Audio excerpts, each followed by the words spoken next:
Hello, ladies and gentlemen. Welcome on this Expert Talk Show, episode number 111. So, it's a benchmark live session for us, and welcome you all on this Expert Talk Show. So, uh, and these esteemed professionals, and welcome to today's highly anticipated live session on career growth and job search strategy.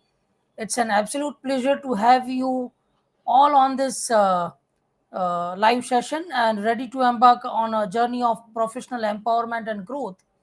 So, let me welcome our expert of the day, Sam Bali. Yeah, welcome on the show, Sam. Thank you so much for joining us. Thank you so much, Vipul, for having me here. It is an absolute pleasure to interact with you as well as the esteemed people who have joined us. So Yeah, really glad to be here, and thank you so much for the invitation.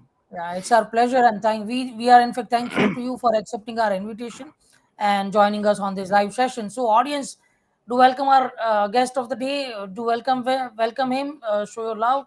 Type in hi, hello. Do like and do share this session.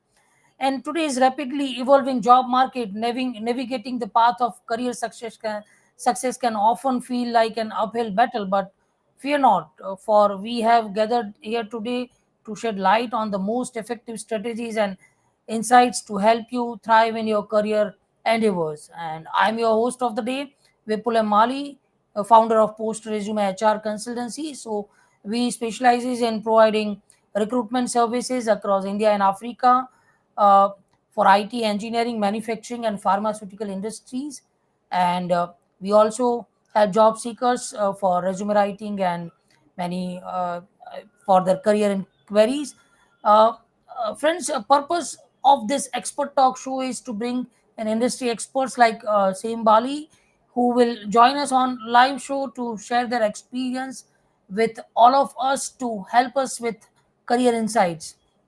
So do subscribe our YouTube channel Vipul the Wonderful to get more updates of our regular live events. You can also check uh, our LinkedIn profile. You can check Sam's profile, and you can also follow us. You can DM us after this live session. We'll be happy to help you for any of your queries post this session as well.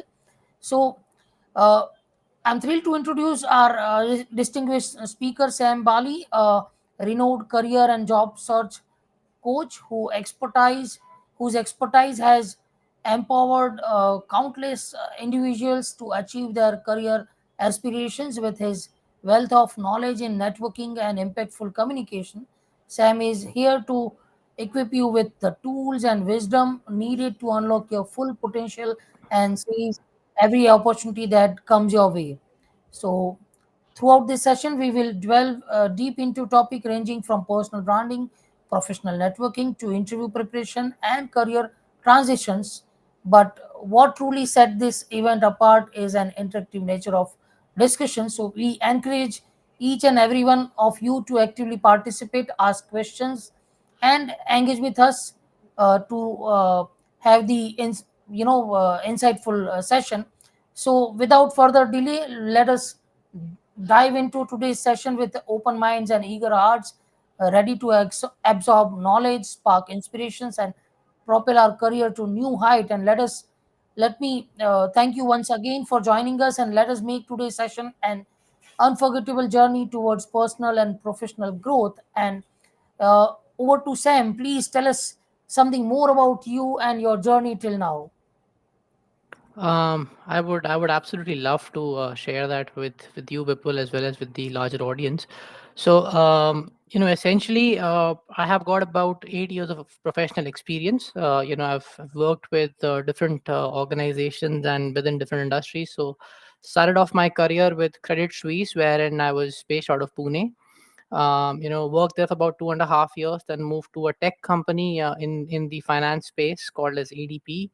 Again, worked there for about 2.5 years, and then decided to, it was time for me to kind of pack my bags from India and then, move to Canada. So I landed in Canada at probably the worst time possible, which was 2020 February.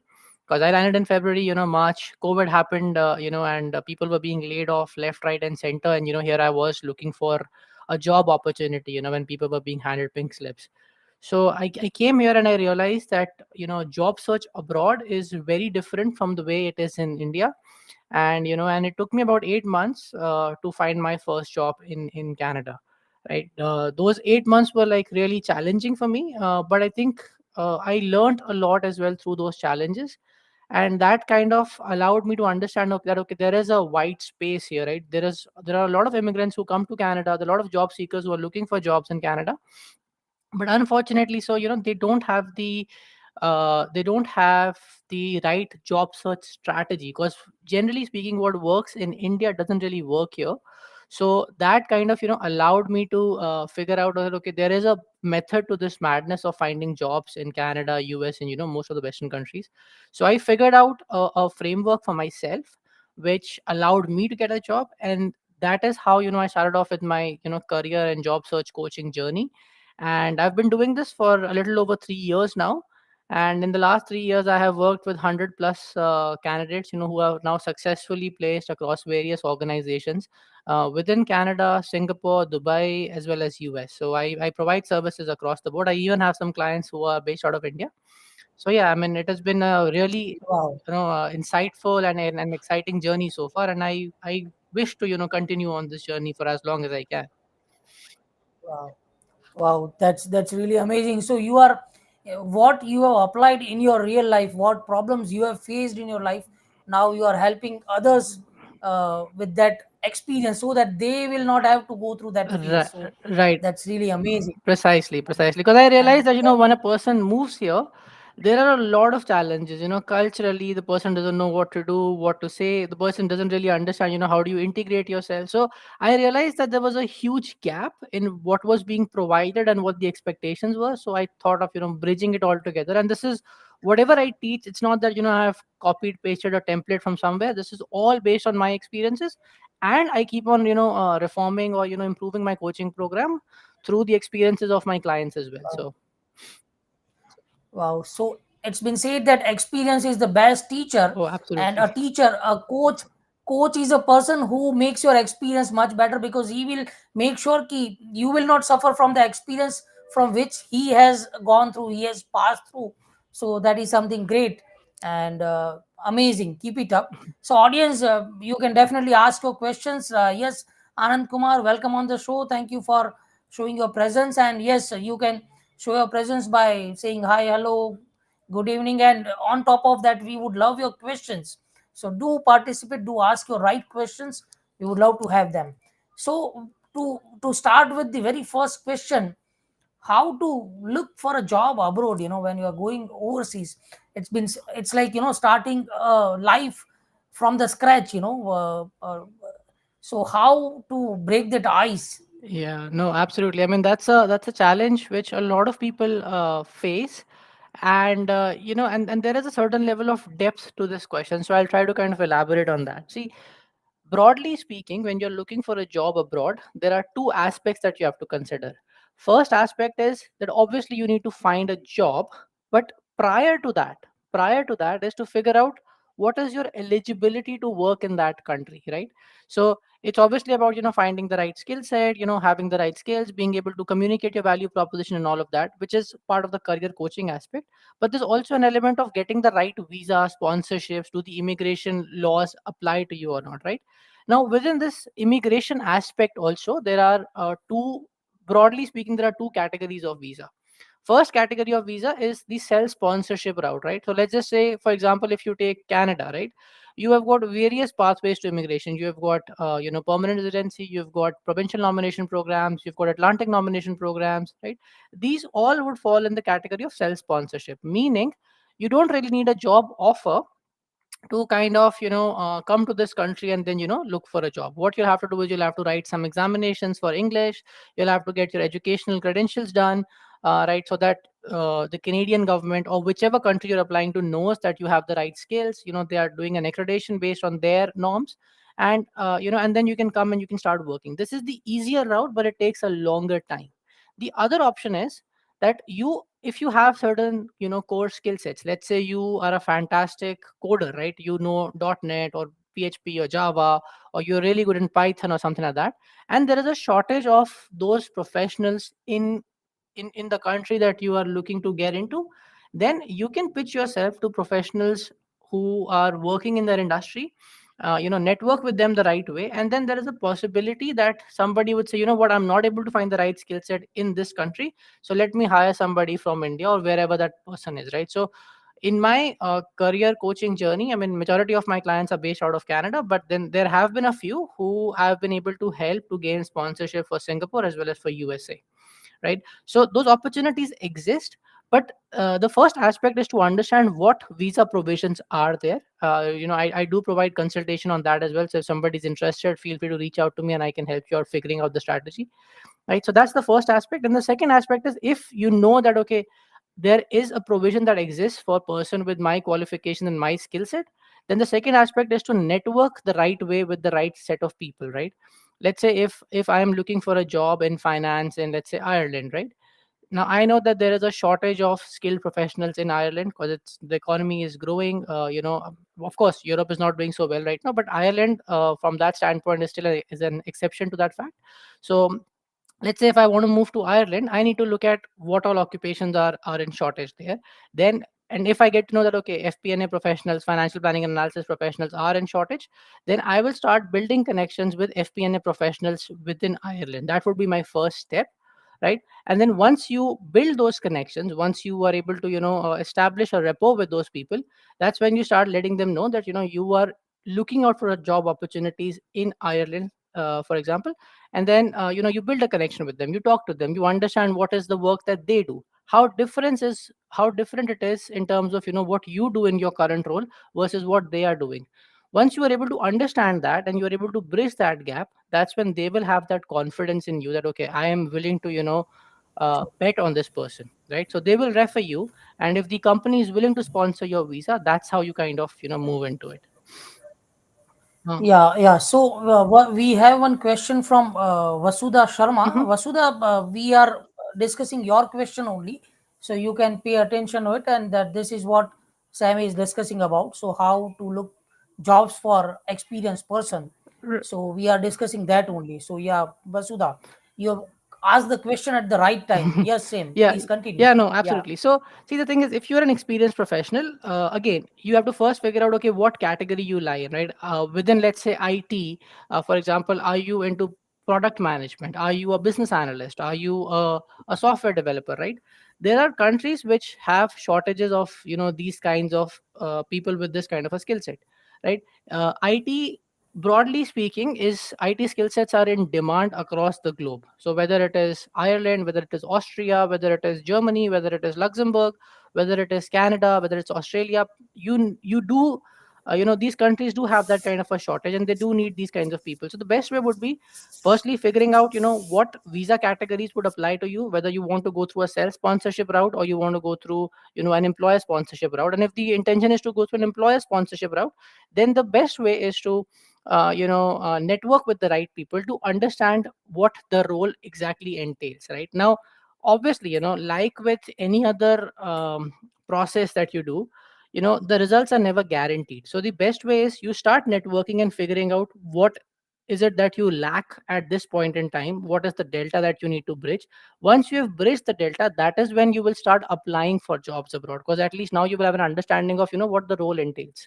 Because a lot of times what happens is, when you are sitting in India or any of the low cost locations, you are doing a lot of shared services sort of work, right? You're not really doing business facing work, right? And if the role requires you to be very business facing, being involved with the strategy, the product development and all of that, you might not have gained exposure to that while you were working in India, right? So networking will allow you to understand what it involves. Once you have an understanding, that's when you start building a resume accordingly and then start applying, right? So it's really about building connections, communicating your value proposition to the prospective employer so that you are able to convince that person that I am worth my salt, right? So just hire me, and you will see the benefits that come to you, because you will not find a candidate like me even in your home country, right? So, and of course, when you are going through this, if you reach out to 10 people on LinkedIn, maybe one will be willing to speak to you. That's the ratio, that's the hard reality, right? Maybe two, maybe True. three, Very true. right? Similarly, if you're applying to 10 jobs, you will probably hear back from one, right? And that also might get rejected because they might say, you know what, we don't sponsor visa. So there is a little bit of what do you call, back and forth. There are rejections in this process.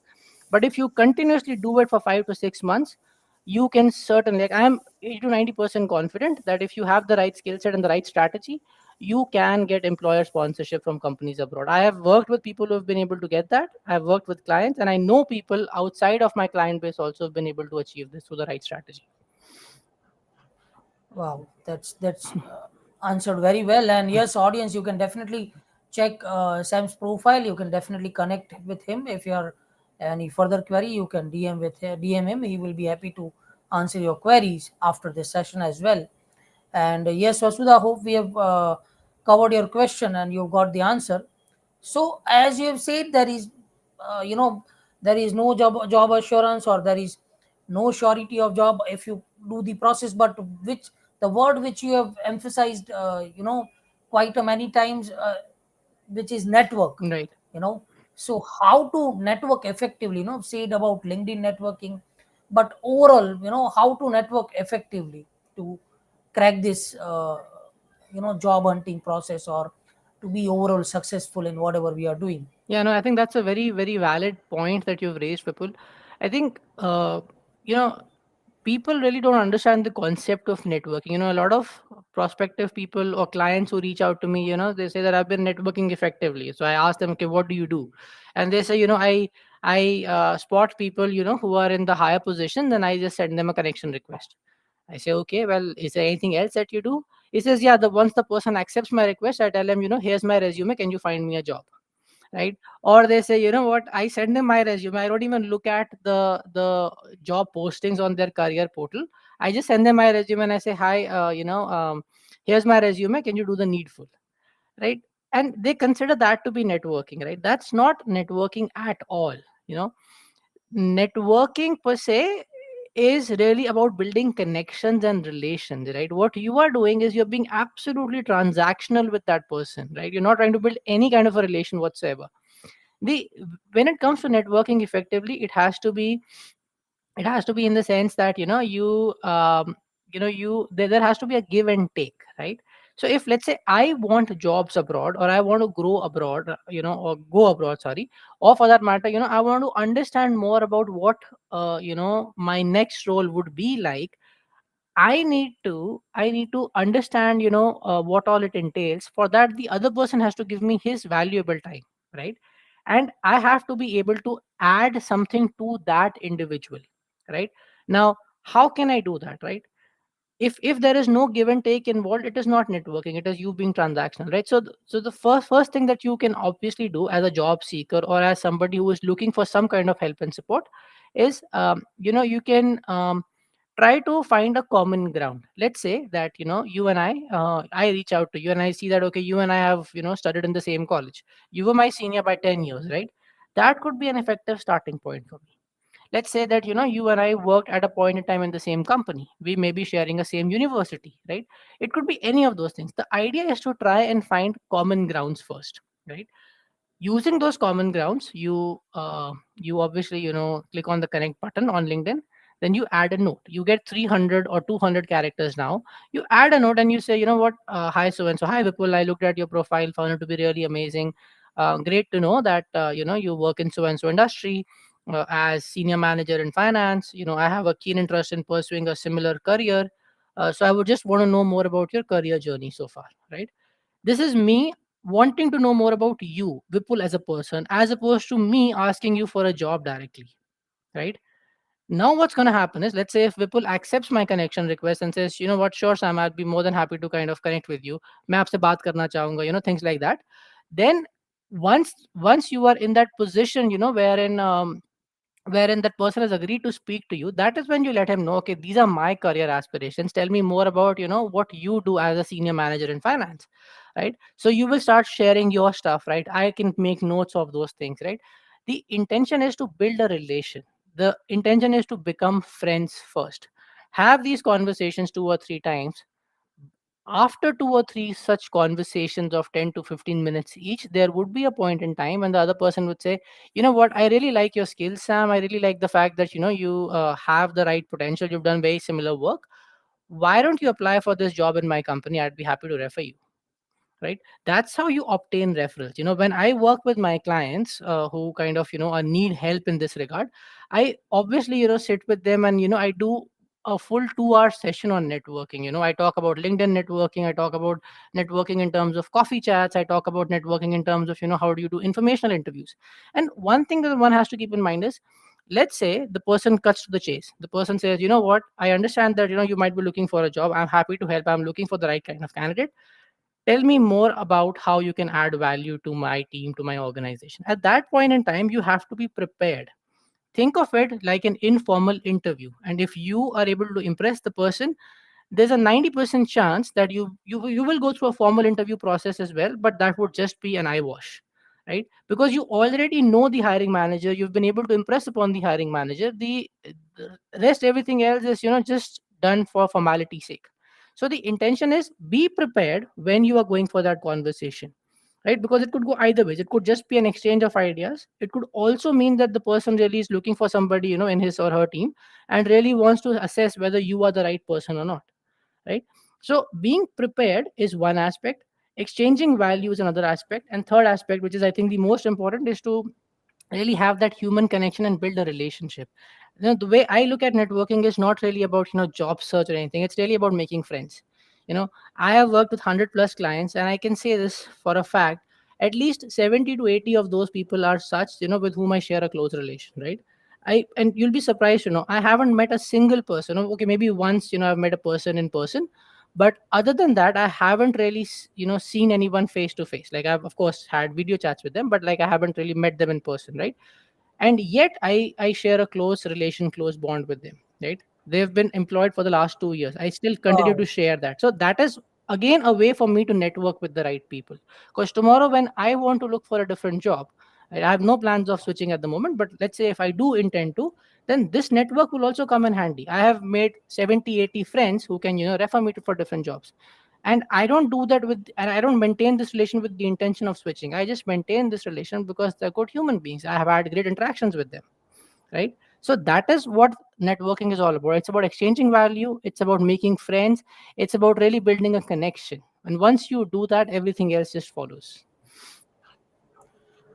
Well answered. You rightly said that it's all about getting into transactional relations. Mm. It's all about getting into connections. Right, right, So absolutely. that reminds me of I've came across this, that networking is of two kind of. There are two kind of networkers. One is hunter and one is farmer. Hmm. The hunter is the one which you have said, who directly comes to the point. I'm looking for a job, Hmm. or I'm looking for this deal, and so forth. So the other person will feel offended, Right. that this is something cold call, or this is something Hmm. very odd. Hmm. So, and farmer is someone who will seed the seed one plant and nurture it and make it a big tree, which will then give fruits automatically. Then at some point of time, that relationship will grow and you'll get the fruits, uh, knowingly unknowingly. So that's Absolutely. that's that's what the And you know what? In, unique. in in today's world, wherein we are focusing on sustainability and environmental benefits,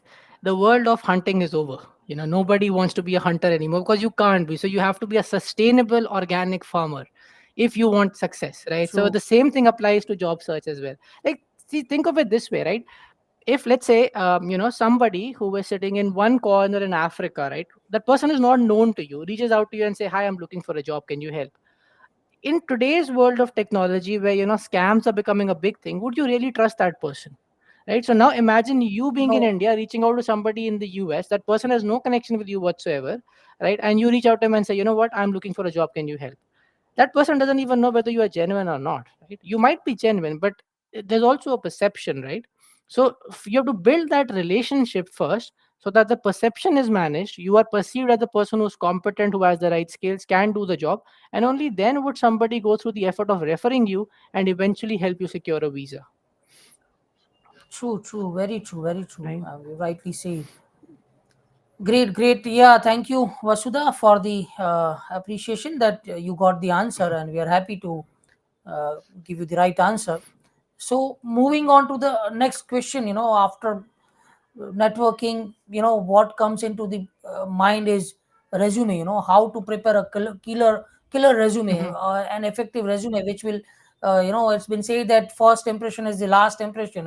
Right, And many times you never get the opportunity to create that first impression. right, right. You never get the second chance to create the first impression. So how to create that everlasting impressive resumes? Right. No, absolutely. I think that that's a very valid question again, and it kind of ties into the whole job search strategy, so to say. So, what happens is a lot of people, unfortunately, have that perception that a resume is like a summary of, what all I've done, right? Well, think of it this way: resume is actually a lot more than that. Resume, first and foremost, is a marketing tool. It is a document that allows you as an individual to market yourself in the job market and stand out from the crowd, right? If, let's say, you've done 20 things, right, in your career, right, and my requirement is I need 50 things, right, and and those 50 things might have some overlapping elements, right, because that's how job descriptions are structured, that's how jobs are structured, right? So you might have actually done a lot more, right? If you contextualize your experiences the right way, it becomes an effective marketing tool. So a resume at a very basic level is a summary of your experiences, but at a higher level and a more relevant answer for a resume would be that it is a marketing tool, right? Now we have seen so many advertisements, right, of Hyundai cars, Honda cars, Fair and Lovely. There's so many products out there, Pond's talcum powder, right? When you see an advertisement on the television, it creates a perception in your mind, right? And you create a positive impression when you like what you see, right? So if I am a recruiter or I am a hiring manager, and if I like what I see on my resume, I would obviously want to interview you, right? So, and why I would like, because whatever is presented in front of me, whatever marketing tool your resume is in front of me, I am liking what I'm seeing in there, right? So in terms of how do you prepare a killer resume, there are two three aspects to it. First of it is, get it out of your head that it is only a summary of your experiences. It is a lot more than that. It is a marketing tool, right? Now, given that it is a marketing tool, what do you need to do? What happens is, in countries like USA, Canada, Europe, nowadays, even to a greater extent in India, bigger companies, MNCs, use something called as application tracking systems, ATS. Now there are two kinds of ATS systems. First ATS system is that which will just act like a database. So you go to the portal, you see a workday portal there, you put in your stuff, you put in your resume and everything else, and it'll just get stored in a system in a database somewhere, and that's it. There is another kind of a tool, ATS tool, which provides you with a ranking, right? So what it'll do is, it will look at the job description, it will look at your resume, and it will come up with a ranking, that okay, Sam's resume is a 90% match, right? Vipul's resume is a 93% match, right? Somebody else's resume is a 60% match. Now, if I'm a recruiter, I'm going to sort this by the ranking, right? And because, as at a point in time, as a recruiter, I am trying to hire for 20 to 30 different roles, right? And these roles will not be from one particular function, they would be from different functions, right? So because I'm stretched for time, I do not have the time to look at each resume in detail and figure out whether you have the right skills or not, right? As I said, it is a marketing tool, and the ones that are able to market themselves the right way, their resumes will show up at the top. So the first thing that you have to do is, when you are looking at a job and you have a resume, do not blindly submit your resume. Do not just click on apply. See if that role really resonates with you. See if there are things that you have said in a certain language, which, if you tweak that language, can you accommodate more keywords, right? Like, let's say, for example, you're applying for a accountant job. Accounting is going to be a keyword, right? Reconciliation is going to be a keyword, general ledger is going to be a keyword, right?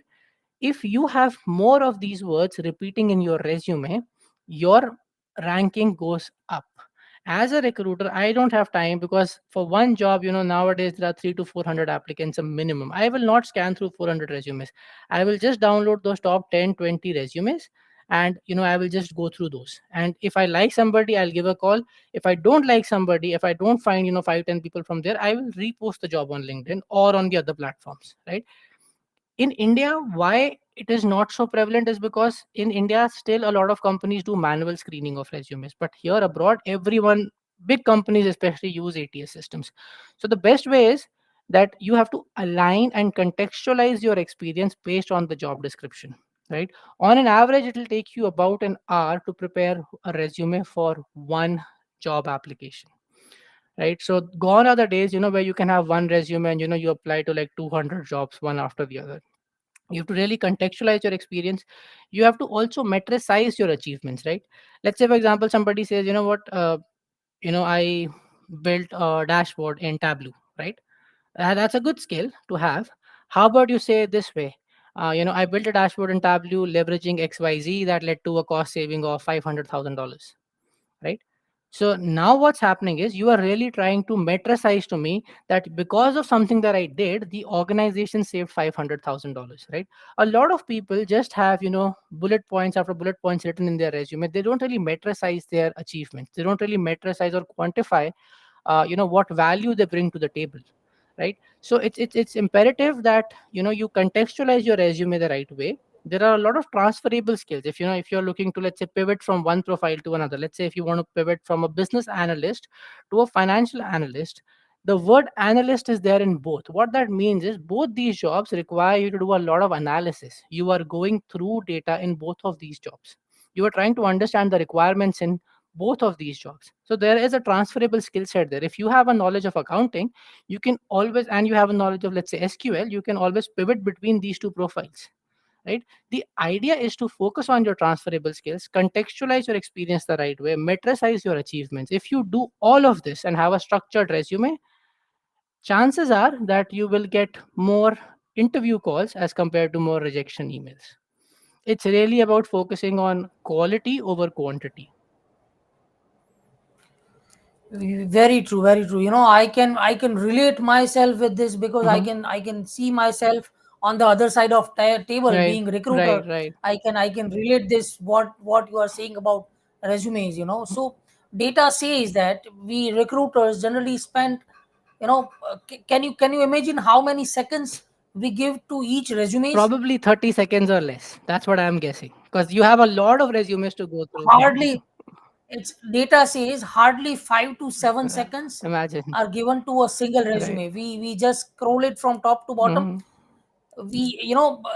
It's like, we get into a habit that on an average my recruiter teams are screening almost in a between 80 to 100 resumes a day, Right. per day. Hmm. So they don't read all the lines. Yeah. We read the bullet points, highlights, and we just scan resumes. So data says it takes hardly 5 to 7 seconds, max 10 Hmm. seconds to screen a resume Right. and to take a call whether I'll call this person or Not not. right.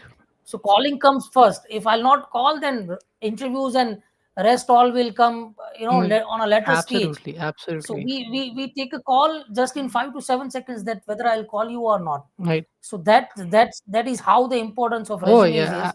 And I must say ATS is nowadays very much prevailing in India too. Mm-hmm. There are a lot of companies and consultancies like us Mm-hmm. are now, following ATS, because that has made our task A lot very easier. easy and organized. Yeah, Right. yeah. Right. No, and absolutely. and you rightly said that you cannot have one resume for all the jobs. Gone are the Gone days. other days. You Absolutely. need to customize. You need to customize. You need to, there should be a recipe. There can't be a same recipe for all the dishes. Right. Right. You need to have a different recipes for all the dishes.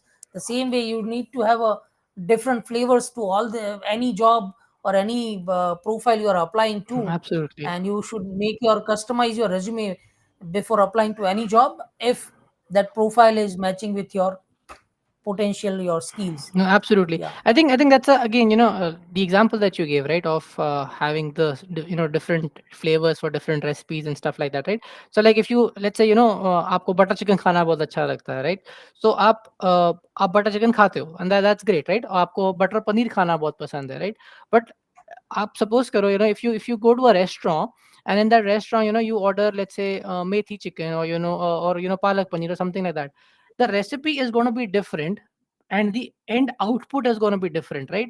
The taste that you will get for palak chicken is going to be different from the taste that you get for a butter chicken, right? Likewise, you need to have separate resumes if you're applying to different roles. Because, see, you as a recruiter are spending just 5 to 7 seconds. In those 5 to 7 seconds, you cannot read two-page resume, or even a one-page resume for that matter, right? So what you're doing is you're literally skimming and looking for keywords, right? Now, another thing that a person can do, a job seeker can do, is put those keywords in bold, so that as a recruiter, my eyes will only go to those keywords, and I'll say, okay, you know what, this person is the right. Now, let's say if I am a good recruiter, I'll spend another 5 seconds just scanning those resumes which have those bold words, right? Because it might be so that I might have just clubbed those words together to to entice a recruiter, but they might not have been contextualized the right way. So a good recruiter, what he or she would do is spend another 5 seconds or another 10 seconds and just read the entire statement. If that statement has been contextualized based on what the role requires, you have a very high chance of getting an interview call, right? And if you True. do this the right way, like if you're networking with the right set of people and you have a good resume, your chances increase many folds. Very rightly said then. And on to add upon, the only bottom line of, or on the conclusion of all this, is experimenting. You need to Yeah, keep experimenting, you need to keep trying, and you need to evaluate which one is working yeah, out, and then you absolutely, can follow the trade. So absolutely. that will give you an idea that whether you are going in the right direction or wrong direction. So Absolutely, that's absolutely. so far. Yeah, so far the session has been amazing. We are almost on at the middle of the session, Mhm. and today's session is very special. It's a triple one. We are India. Yeah, We are a cricket crazy country, yeah. and this triple one is called the Nelson figure. Right, right. This is yeah. So this is a very special episode. Thank Mhm. you, Sam, for making it more special.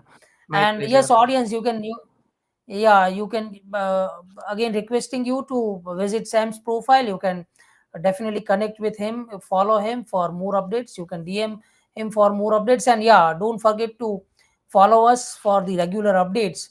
We will be coming up with our regular updates on it. So, and you can participate, you can ask your questions if you want to ask, uh, if you have anything. So so far we've discussed about resumes and networking and all this. So we have also discussed about networking on LinkedIn. Mhm. So how effectively use LinkedIn for job search and career progression. Right. I think that's again a very very valid and a, very very inclusive kind of a question, because this kind of encapsulates the entire LinkedIn ecosystem, so to say.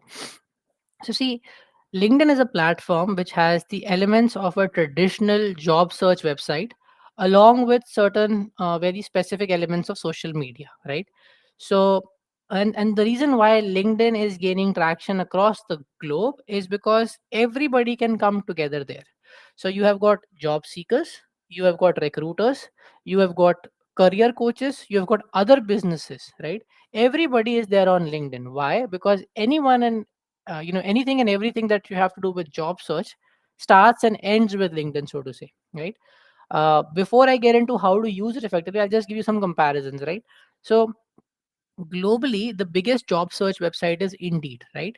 Which has been relatively losing market share to LinkedIn, because of the fact that on LinkedIn you can communicate with recruiters, you can communicate with hiring managers, you can talk to people at the same level, people at your junior level, right? You can search for jobs, you can do all of that, right? So LinkedIn is the only platform that gives you that kind of an ecosystem, right? And LinkedIn obviously has the first mover advantage in this space, right? If you go to Indeed, you will have recruiters there, but chances of networking with the right kind of people doesn't exist. So recruiters might send you a message, same kind of similar to Indeed.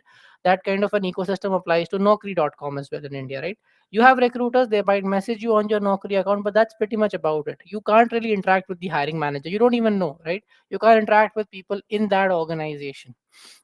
So the importance of LinkedIn is kind of underscored by the fact that you have a platform which brings all of the interested parties together. So that's the basic advantage of LinkedIn, right?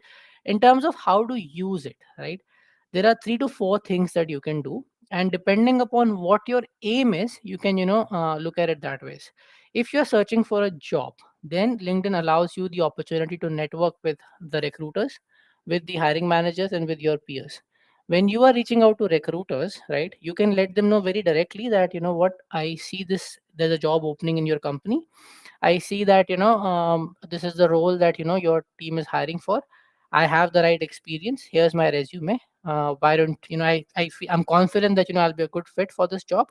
And let's get on a call to know more about it, right? If you think I'm the right fit.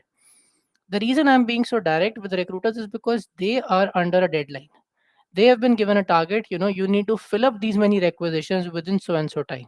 So with them, if I'm trying to build a long term relation, the recruiter might not have so much of time, and recruiters get a lot more connection requests on LinkedIn than even the LinkedIn influencers get, right? So it becomes imperative that you are very direct and to the point with them. With the hiring managers, you don't really want to be so direct because firstly, you don't know who the exact hiring manager is, right? Let's say if I'm applying for an FP&A analyst role, I might reach out to FP&A manager, but there could be four of them in the company, right? Five of them. So I don't know who to reach out to, how to connect, right?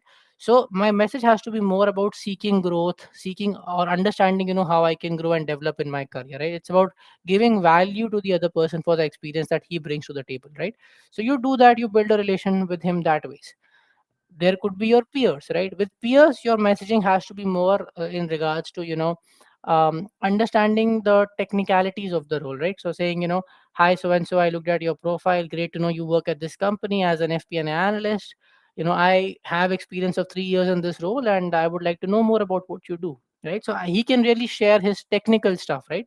Once you have this technical knowledge, once you have built a relation with the hiring manager, if you get a call for the interview, then you can use all of this knowledge to your advantage. So that's in terms of how do you use it effectively for finding a new job, networking. And then of course there are jobs available on LinkedIn, you can always go and apply.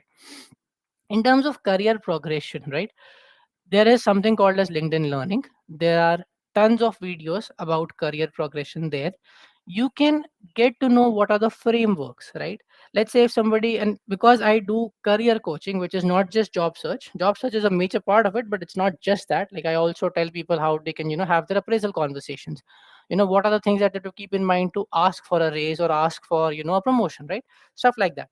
So there are tons of videos available on LinkedIn Learning that one can look at and understand what the framework should be. How do I need to present myself in an appraisal discussion, right? A lot of people, they tell me, what, I have been working so hard, I've worked for 12 hours every day, this, that, I've put in so much of effort, I've gotten so much of results. But when I went for my career progression conversation or for my appraisal conversation, I was given an average rating and I was given an average hike. And I'm like, well, that's where you're going wrong. Did you have regular check-ins with your manager? Did you say that, okay, every month for 1 hour I need to speak to my manager, I need to understand how my performance is going, I need to understand where am I lacking, what my improvement areas are, I need to effectively communicate to my manager that, what, my aim is to get a promotion next year, not the year after that. My aim is to get a promotion next year. I'm starting off this conversation at the beginning of the year, right? So that I get 12 months. In these 12 months, you tell me what all I need to do so that I can achieve that objective. You hold your manager accountable to it, right? That, and then to prove that you have the right skills, every month you ask for a feedback on your performance. Your manager says, what, you've been doing great. Okay, if I've been doing great, how much would you rate me out of 5? If let's say 5 is the rating scale, the manager says, okay, I'll rate you 4. Okay, and to get promoted, what is the minimum rating I need? Okay, you need a rating of 3.75. So I am in the clear, right? If I hold my manager accountable every month, right, I will have 12 appraisal conversations documented with me. There is no way the manager can say that you were not promoted because your performance is not up to the mark. Because, hey, I have been having these conversations with you. You did not tell me once that my performance is not up to the mark, right? So this is just one of the things that you can do, right? Documenting your performance, metricizing your achievements, creating a folder wherein you have all the appreciation emails, all the projects that you did, everything, right? Quantifying all the achievements. Have a folder wherein you have all of that put together, right? Using all of that, when you go in for your final appraisal discussion, there is no way the person can say no to you. And if the person says no to you, you can go to the HR and showcase all of that, right? So the idea is being prepared, having the right framework allows you to, allows you to kind of, have navigate those conversations in a better manner, right? Lastly, if you want to be perceived as a thought leader in your industry, right, you can get into content creation. Let's say, you are not just a job seeker, you are a professional who has got say 20 years of experience, right, and you're looking for jobs.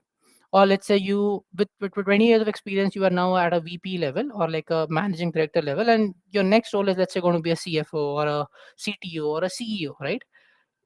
People have to understand that you have a brand, right? Because as they say in Hindi, right, jo dikhta hai wo bikta hai. So if you don't have a brand, people will not know you. You might still get a job, you might still get the title. I'm not saying it won't happen. There are conventional ways. You might have a network which you are leveraging, but having a brand on LinkedIn will definitely help. And the way you build a brand is, let's say you've been working in the software industry for the last 20 years, and now you are looking for your next role, which is going to be that of a CFO in a tech firm, or your next role is going to be that of a CTO in a tech firm. There is so much happening around AI, there is so much happening around generative AI, there is so much happening around machine learning, these modules, that module, right? There's so much of content. As a CTO or as a CFO in a tech space, your aim is not just to manage the operation on a day-to-day basis. Your job is to figure out where the industry would be 5 years from now and take steps today to be competitive in the market, right? That's what the job of a CTO is. It's all about strategy and vision. It's not really about doing the operational, work. So if you are able to create content, about what the trends are in the market, right? How the industry is going to shape up 5 years down the line. What are the risks which are associated with this, right? What are the challenges that the industry is going to face? What are the benefits? How much is the upside? If you are able to, create content around all of this, then you will showcase yourself as a thought leader. People would want to reach out to you, people would want to associate themselves with you. And when you go in for an interview saying that, I am looking for the job of a CTO, they would look at everything and they would say, you know what, you seem like the right person for this, because you come across as a person who has really thought about these things. You don't get those kinds of jobs, just getting up one day and, going to the office and say, you know what, I'm looking for a job and I'm ready to give the interview. You need to be prepared for those detailed conversations.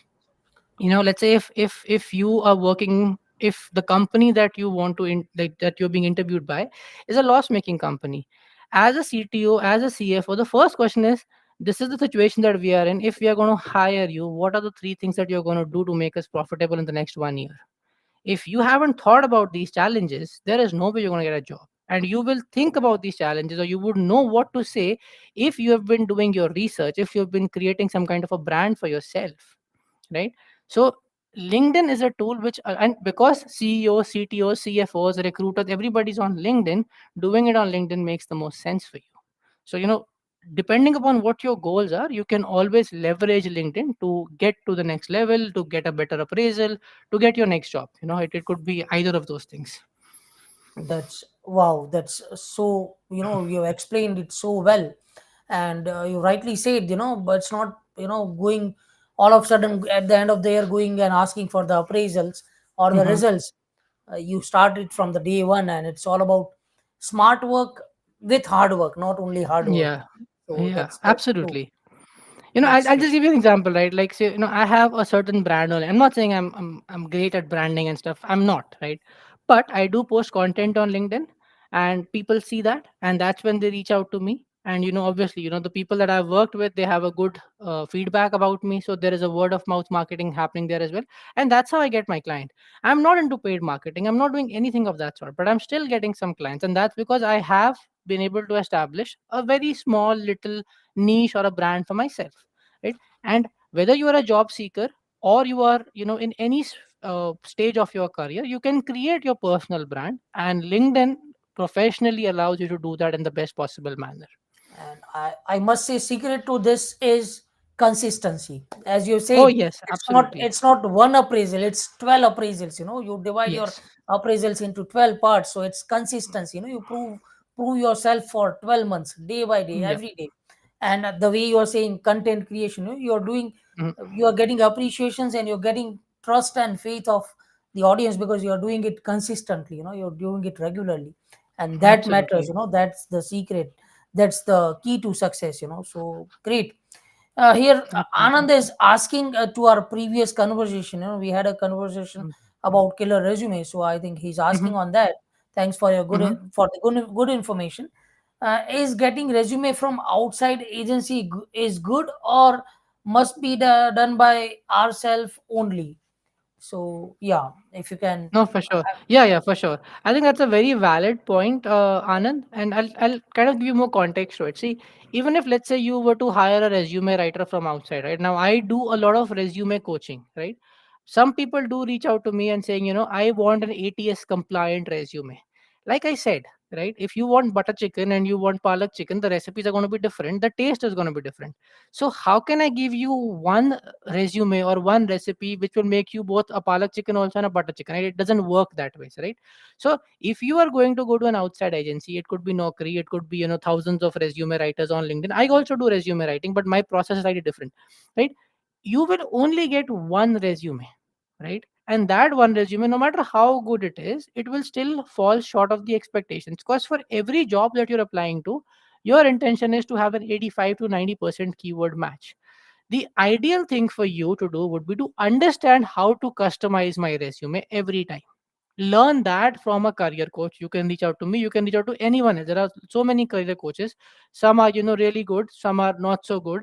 Some operate in different markets. So depending upon what your requirements are, reach out to an appropriate career coach, right? Understand how do I customize my resume, right? I remember I was working with this girl. She's of Chinese origin but based out of Canada. Her name is Rose Zhu. She had spoken to about 6 career coaches before she reached out to me, and everyone said, we will give you a resume, you just apply and you will get calls. And she said, how will I get calls? And nobody was able to really answer that for us. When she reached out to me, I said, you know what, I'm not preparing your resume.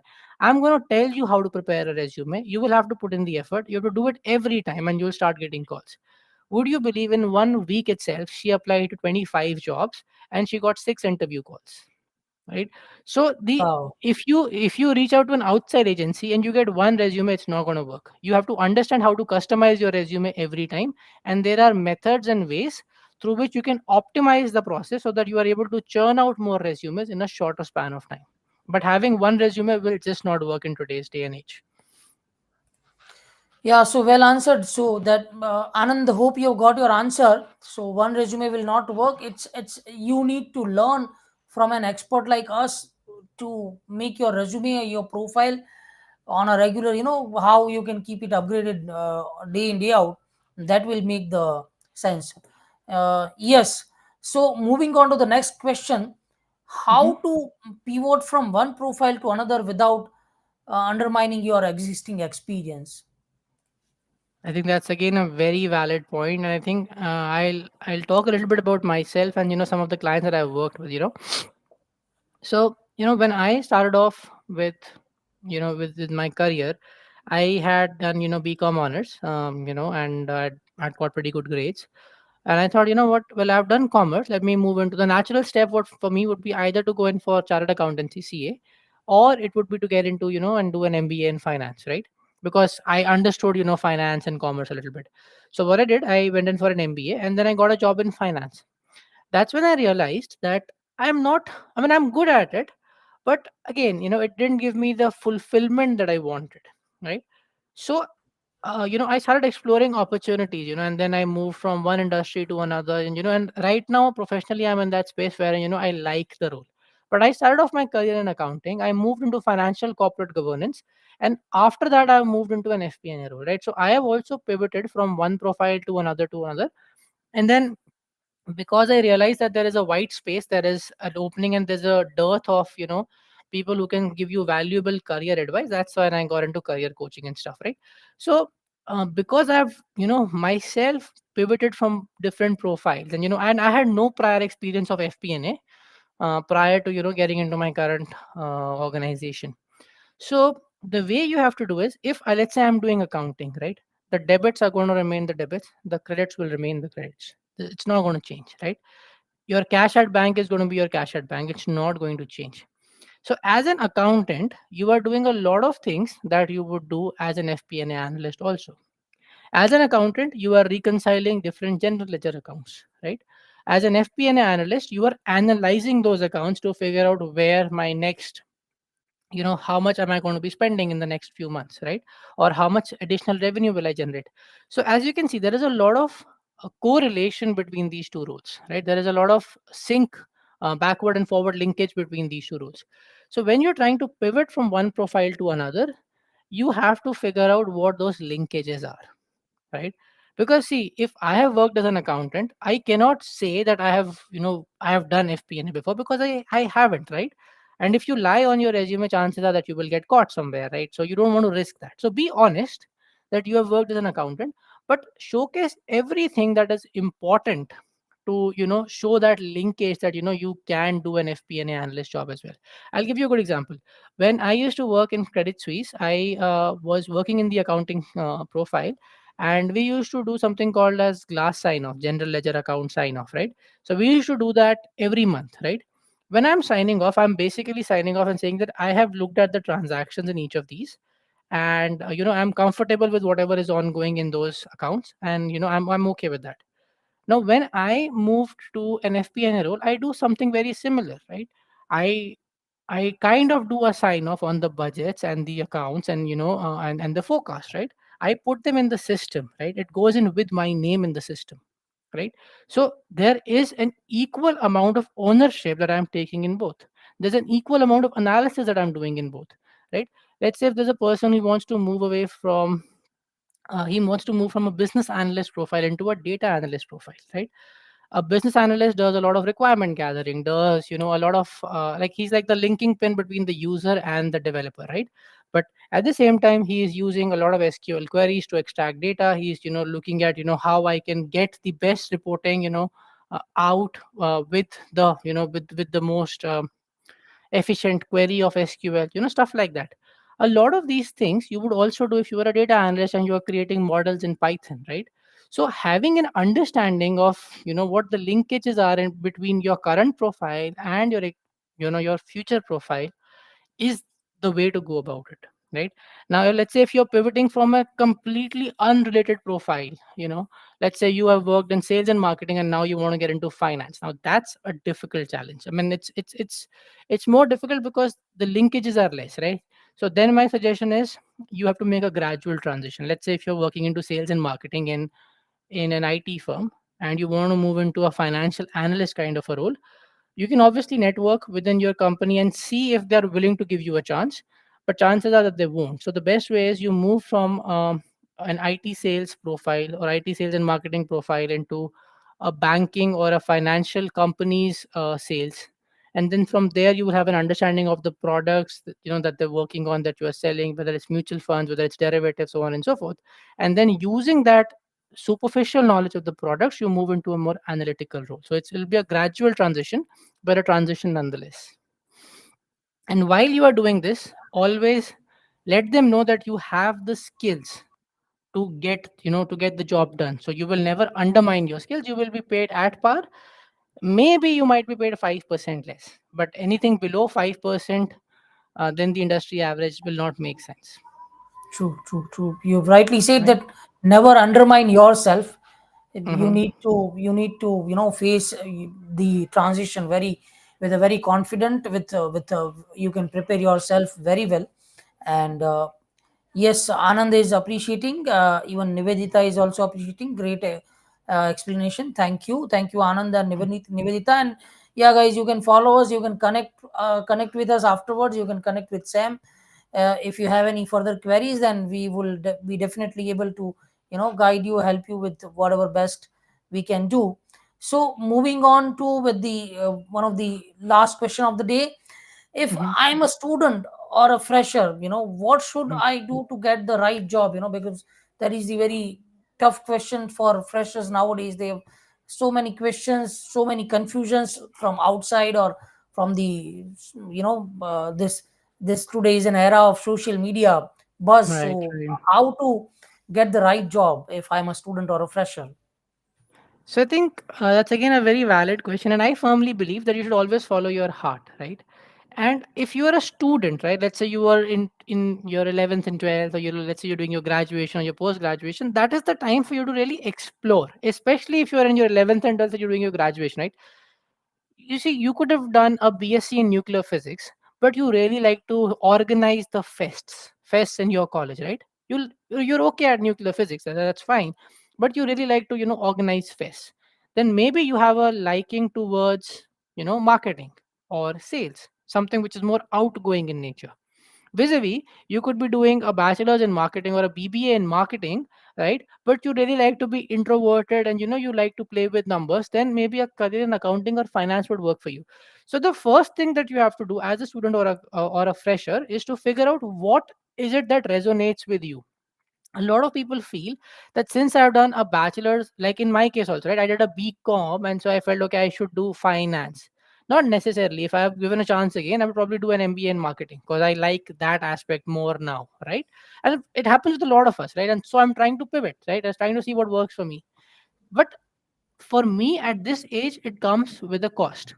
There are liabilities, I have to pay for my bills, there are mortgages, there are loans that I have to pay, EMIs, all of that, right? And then obviously I've got 8 years of experience. I don't want somebody to undermine my experience, right? So it comes with more challenges. A better approach would be, when you are in those 3 4 years of your college, explore what you like. And if you don't know what roles look like, what roles are going to be there in sales and marketing, what am I going to be doing, you have LinkedIn. Use it to your advantage, right? Let's say day one of your college, you join, you create a profile, and based on that profile, you start reaching out to your alums, people who graduated from your college 10 years ago. They would have had 10 years of experience. Talk to them and really understand कि आप करते क्या हो daily basis पे. What is it that you do on a day-to-day basis? What does your role look like? Right? And when they come for guest lectures, please do not sleep in the auditorium, right? Listen to them with open eyes and open hearts, right? With open ears, just like pay attention to what they're saying. They're not here to pass off their time. You should not be there to pass off their, your own time. Go there, listen to them, get that value, and then figure out, okay, what I realized, even though I'm doing bachelor's in engineering and computer science, I really like marketing. So after I finish my BTech, let me do an MBA in marketing because that's what I like. But that 4 years of BTech should give you that opportunity to figure out what you like. If you are still unsure, then I mean, nobody can help you, right? Like, you will then go through the grind of getting a job that you don't like, then pivoting, switching, doing a lot of stuff. So using that time to really figure out what you can do and what you like doing is the best thing. And if you don't know what you like, explore, like if I don't know whether I would like marketing or not, well, fair enough, organize a fest, see if I like that, you know participate in a case study competition, see if I would like that. So stuff like that, getting exposed to different experiences will allow you, and you can't be shy at this point in time True. because it's your career, right? You're going to be working for the next 30, 35, maybe 40 years, right? You have to be absolutely sure. Like, I'll give you an example, right? My father served in the Indian Army for 36 and a half years, and he was very passionate about it, still is today. He says, if I'm given another life, I would definitely want to, join the Indian Army again. But that's him. He knew it at a very early age what he wanted. Right? He went to a military school, studied there, then joined the Indian Military Academy, and then did stuff like that. Right? So it's extremely important that you figure out what your interests are. I remember when I was in college, I used to sit in the canteen most of the time. So obviously, when the guest lectures were happening, I did not know what to do. I didn't know what the job would look like, right? So here True. I am. So it's very important, when you have the opportunity, explore and listen, and go on LinkedIn. People are more than happy to share their knowledge, information and their wisdom. So just do that. Like, reach out to them, talk to them, understand, right? And that will help So you to figure out what you like, and then accordingly prepare a strategy to get the right job. very, very rightly say, yeah. So very rightly said. I would like to add upon here that, have mindfulness. Be in the Right, presence, prepare for the future, and enjoy or take benefit of whatever uh, facilities or benefits you are getting right now, and right. that this is the time period of net practice, you can say.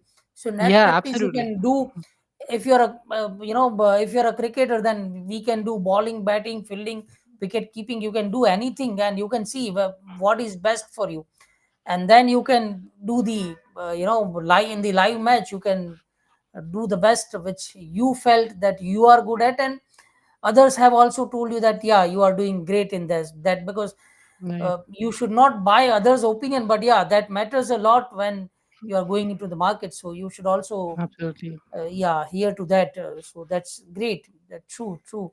And your story resonates with mine too. I've done, as you have done, bachelor's, and now you want to go marketing, MBA marketing. Hmm. I did Right. MBA marketing because at that Hmm. time HR was not that much prevailing. But given a Yeah. chance, I will I will do MBA HR now. So that's how the story is. Exactly.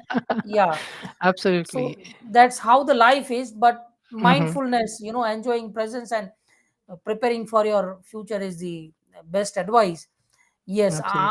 Amin Khan is appreciating. It's a nice session, quite insightful. Thank you, Amin. And Kamal Bali is also appreciating. Very insightful, a wonderful experience.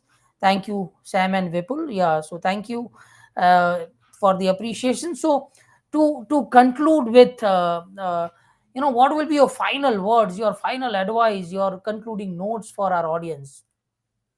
So I think I've always believed, right, like do where your heart leads you, right.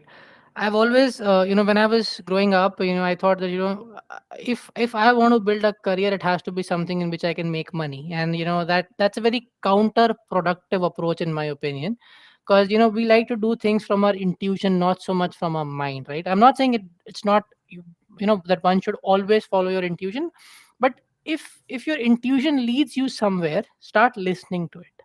The reason is, like I said, I was into finance and number crunching and accounting and stuff like that. Fine, it gave me a paycheck, but it's not where my heart lies, right. So where does my heart lie, right?